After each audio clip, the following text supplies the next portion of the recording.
Hozir bitta ish bo'ldi. Yandex chaqirdim. Maxim Gorkidan Sergeli Indexga. Start chaqirdim. Chazor keldi. Uyga qaytayotgan ekanlar. Startni ham yoqqan ekanlar.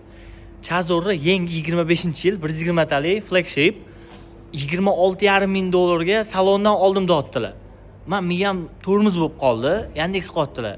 Endi mana bu mashina to'g'ri 47 ming yurgan, qora, bezluk xo'p, 55 talik xo'p, lekin baribir Yandex qotdilar.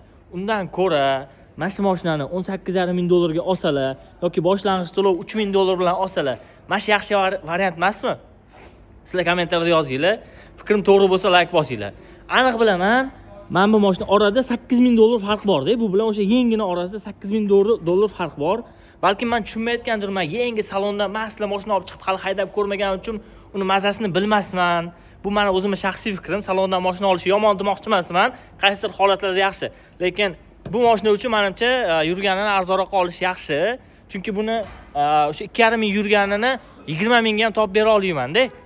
Xo'p, qaysi variant yaxshi? Mana bu mashina, ular olgan mashina $8,000 pul topguncha aniq bilaman Yandexda mana bu mashinadan yomon ahvolga keladi. 47 mingdan ham oshib ketadi probegi. 90 ming bo'lib ketar, bilmayman. Salonlarni qaranglar, akkuratni. Boshlang'ich to'lov $3,000 bilan chiqarib beramiz. Naqdga oladiganlarga $18,200. Kraskasi top-toza 55 talik. Yozinglar. Yana bilmadim. Bu videoni shunaqa holatdagi do'stingiz bo'lsa, jo'natib qo'yinglar.